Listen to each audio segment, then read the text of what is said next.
और इस बीच एक बड़ी खबर निकलकर सामने आ रही है। खबर यह है कि शाहरुख खान की तबीयत बिगड़ी है, गर्मी लगने से तबीयत बिगड़ी है। शाहरुख को अस्पताल में भर्ती करवाया गया है। जांच के बाद अस्पताल से छुट्टी भी मिल गई है।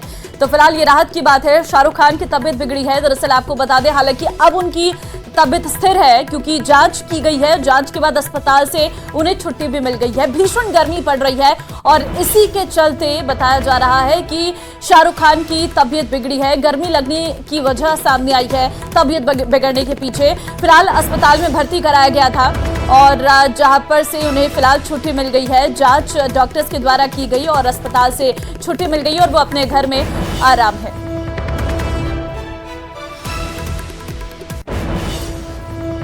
छठे चरण के चुनाव से पहले एक बार फिर पीएम मोदी की और अमित शाह की जोड़ी ने विरोधियों पर जोरदार वार किया है। नरेंद्र मोदी ने उत्तर प्रदेश के बस्ती में मोर्चा संभाला तो पश्चिम बंगाल के कांथी और डेबरा में अमित शाह ने ममता सरकार की घेराबंदी की। देखिए रिपोर्ट।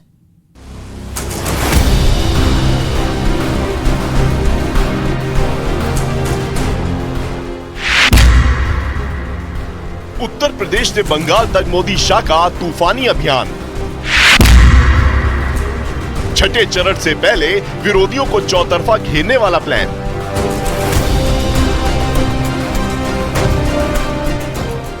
चुनावी समर का यह आखिरी दौर है। 5 चरणों का चुनाव बीत चुका है, 2 चरणों का चुनाव बाकी है, लेकिन पीएम मोदी की एनर्जी में जरा भी कमी नहीं आई है। उत्तर प्रदेश के बस्ती में जब आसमान से आग बरस रही थी, जब पीएम मोदी विपक्ष पर धुआंधार प्रहार कर रहे थे। ये दोनों शहजादे अब मिलकर अफवाह उड़ा रहे हैं। ये कहते हैं यूपी की 79 सीट जीत जाएंगे। मैं पहले सुना करता था कि लोग दिन में सपने देखते हैं। मुझे अब पता चला दिन में सपना देखने का मतलब क्या होता है। 4 जून को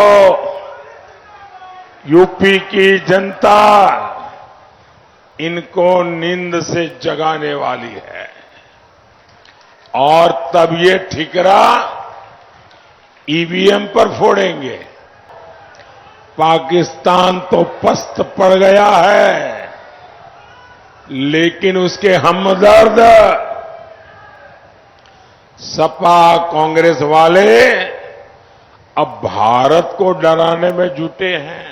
ये लोग कहते हैं, हमें सुनाते हैं, उनको मालूम नहीं होता 56 इंच क्या होता है। ये कहते हैं पाकिस्तान से डरो, उसके पास एटम बम है, एटम बम। आज भारत में मोदी की मजबूत सरकार है। भारत हमें डराने वालों को कभी भी बख्शेगा नहीं, ये भी साफ है। इस दौरान पीएम मोदी ने वैश्विक मोर्चों पर बढ़ते भारत के कद का भी जिक्र किया।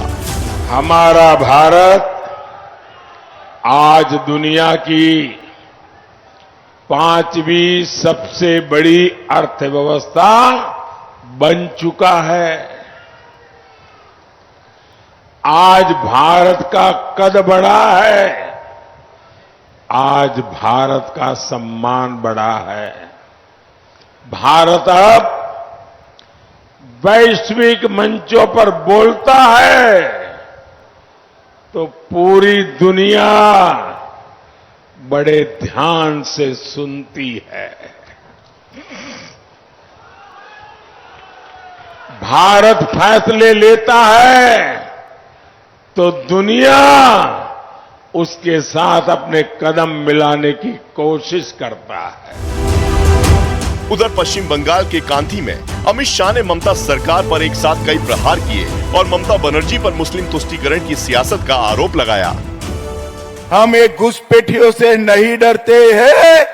ममता दीदी विरोध करती रह गई, हमने सीएए पारित किया और हमारे शरणार्थी भाइयों को नागरिकता देने का रास्ता नरेंद्र मोदी जी ने खोल कर रख दिया। भाइयों बहनों, खोल कर। इस दौरान अमित शाह ने पश्चिमी मेदिनीपुर के डेवरा में भी जनसभा को संबोधित किया और विपक्षी गठबंधन की नीयत पर सवाल खड़े किए। ये जो लोकसभा का चुनाव है उसमें दो खेमे पड़े हुए, एक और भारतीय जनता पार्टी और एनडीए के साथी नरेंद्र मोदी जी के नेतृत्व में चुनाव लड़ रहे हैं, और दूसरी ओर इंडी अलायंस लड़ रहा है जिसमें तृणमूल कांग्रेस, कम्युनिस्ट, ये सारा गठबंधन। एक और नरेंद्र मोदी जी है जो 23 साल से मुख्यमंत्री प्रधानमंत्री रहे, मगर उस पर 25 पैसे का भी भ्रष्टाचार का आरोप नहीं लगा। और दूसरी ओर 12 लाख करोड़ के घपले, घोटाले, भ्रष्टाचार करने वाले ये इंडी अलायंस और तृणमूल कांग्रेस है। बस कुछ दिन का इंतजार बाकी है, क्योंकि 4 जून को चुनाव की असल झांकी है।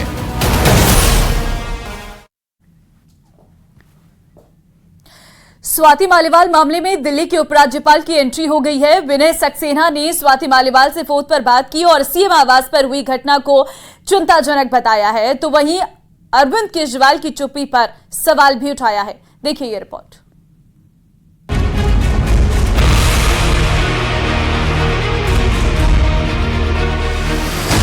दिल्ली के उपराज्यपाल की मालीवाल केस में एंट्री। एलजी ने केजरीवाल की चुप्पी पर उठाए सवाल। स्वाति मालीवाल को किया न्याय दिलाने का भरोसा।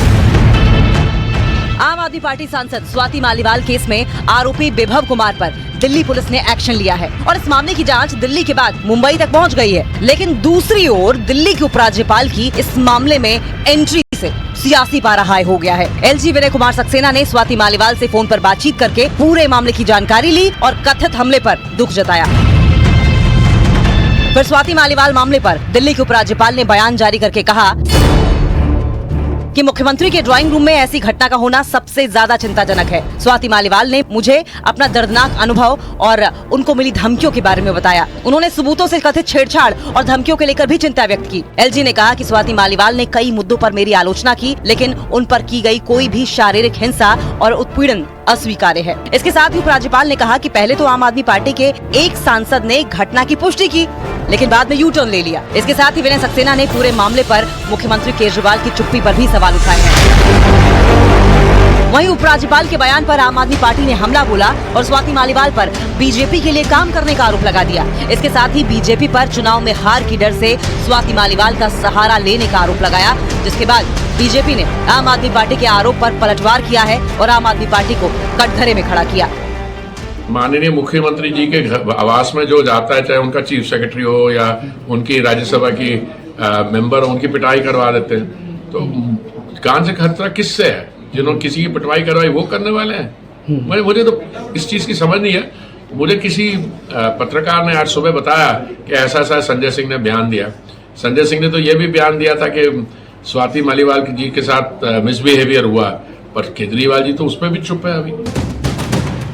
उधर सियासी बयानबाजी के बीच दिल्ली पुलिस आरोपी विभव कुमार को लेकर मुंबई पहुंची है। सूत्रों का दावा यह है कि विभव ने अपना मोबाइल फॉर्मेट खुद ही करने की बात स्वीकारी है, लेकिन पुलिस को इस बात पर शक है और इसीलिए विभव से पूछताछ करके उसका बयान दर्ज करेगी।